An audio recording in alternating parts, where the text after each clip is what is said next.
สวัสดีปฏิมาพบกับพระศรีโหนี่สิประเสริฐสิเก่าเช่นเคยเนาะพระโซสิผ้ามาเบิ่งเส้นทางตามทงไห้ทงหน้าภาพบรรยากาศ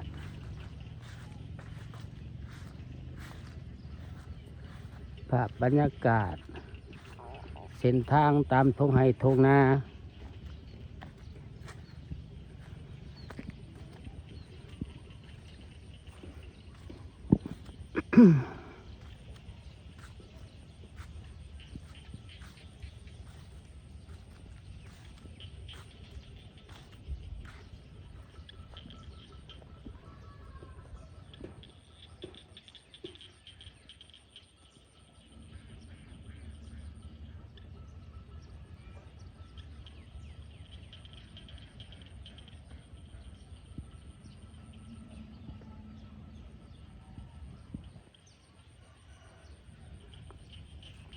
ฝากติดตามช่อง YouTube ของพระศรีโหนี่สิประเสริฐนี่เด้อกดไลค์กดแชร์ให้แน่เนาะ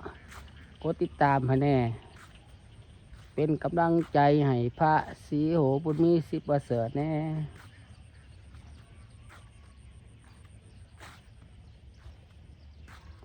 พระเที่ยวพระส้มตามเส้นทางตามตรงไห้ทงหน้าบรรยากาศย่ำมื้อแรก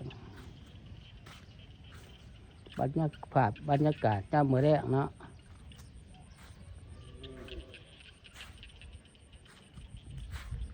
ภาพบรรยากาศย่ำมื้อแรง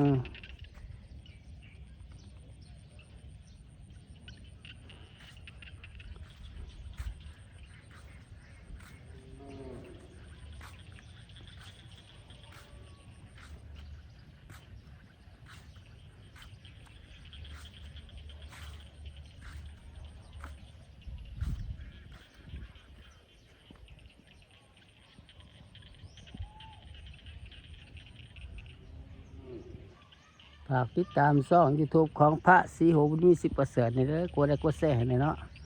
กดติดตามให้แน่เป็นกำลังใจให้แน่เอาฝากบรรยากาศมาให้ดูให้ส้มภาพสวยๆงาม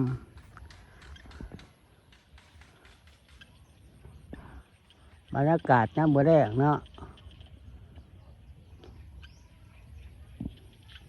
เอามาให้ดูให้ชมภาพบรรยากาศตามเส้นทางตามทงไห้ทงหน้าตามเส้นทางตามตรงไห้ทงหน้าตามแคมบ้านนะตามแคมบ้านห้างแห้งเมืองคงสรวนแข็งสารวาน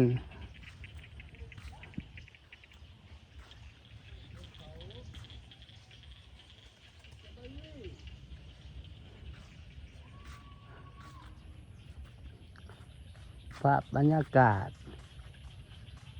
ยามมื้อแรง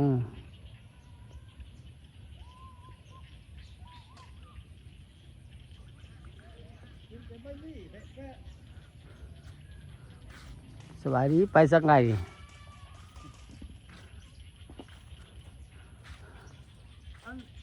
ทางพระรองแก้วก็จะได้เห็นเนี่ย ฮะ ทางพระรองแก้วก็จะได้ ทับปานแก้ว โดย หรือว่าสิไปทางนั้น บ่จะไปทางนี้ จากไปทางนี้บ่ไปที่ก็ไปนี่แหละไปนี่ ปุ๊บก็จะได้ ไปพี่ได้โค้งฝุ่นเลยเลยไปตามทางพามทงฝุ่นไปเลย ทางตัวนี้ โดยไปตามทางเลยเขาหน่อยไปตามทางเลยบาดนี้กลับไป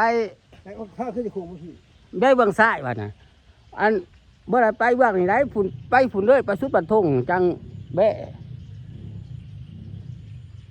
เขียนรูปร่างเลยตัวนี้ ฮะใส่รถปลางสิไปจังไรรอนแก้วฮะสิไปจัง สอง ไปส่งซ่องซ่องอีหยัง สองนั่นเองมันคงว่า มันคงบอกว่าไต้ผู้มาน้องแหงส่งแล้วบ่ ไอ้น้องแห้งนี่ภาคเคยว่าแล้วนี่ เออไปส่งปูหอมอยู่หันเลยเขาบ่อยพอเขามาส่งนะ อาการขาดล่างโลด คันดานโรด คิดว่าเฮ็ดทางใหม่ทั้งมันสิเปื่อยบัญญังมาเอาโก้ทางดีหรือบ่ดี โดยทางบ่อันนั้นเราก็ทางดีอยู่ขนาด คิดว่ามันทางใหม่ยามมันเปื่อยมันเลยไป โดยบ่เปื้อนขนาดทางดีเอาไปให้มันปูหอม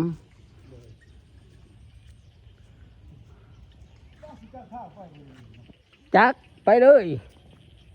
บ่จักก็ไปเลยขน่อยถามเอาฮอ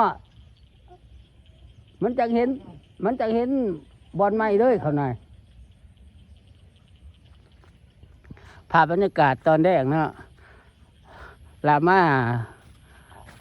ฝากลูกฝากหลานฝากพี่ฝากน้องฝากFCลาวไทยและต่างประเทศเนาะให้ได้ดูให้ได้ส้มบรรยากาศน้ำมื้อแรงอากาศเย็นๆ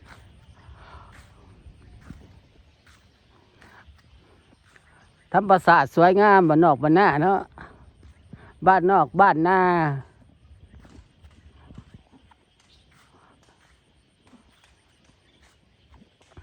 เส้นทางบ้านนอกบ้านนาเส้นทางตามทงไห้ทงหน้าเนาะตามหมู่บ้านเส้นทางบ้านทั้งแห่งเมืองคงสะดวนแข็งสารวัน กดติดตามช่อง YouTube ของพระศรีโหบุญมีศรีประเสริฐเด้อ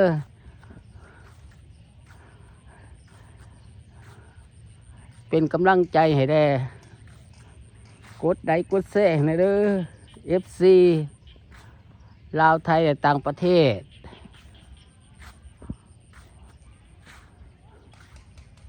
เอาฝากบรรยากาศสวยๆมาให้ด้วยส้มภาพบรรยากาศสวยๆงามๆมาให้ดูให้ชม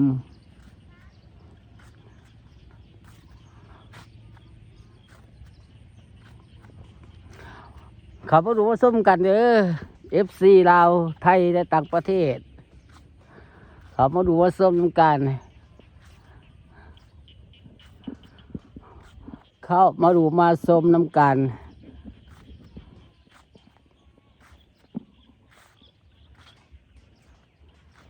ภาพบรรยากาศน้ำมือแดงไหลเอาฝาก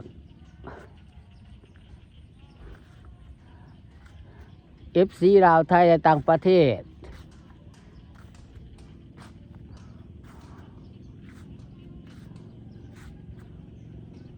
FC ลาวไทยและต่างประเทศ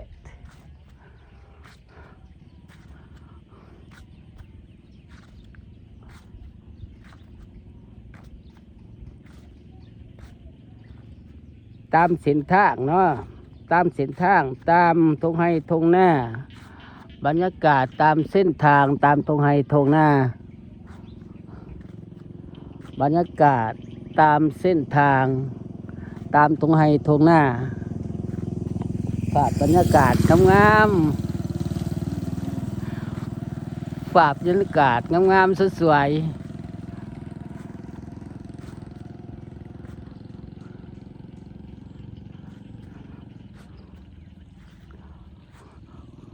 ภาพบ้านนอกบ้านหน้าเนาะ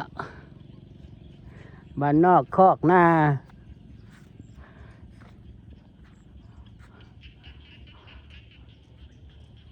บ้านนอกคอกหน้า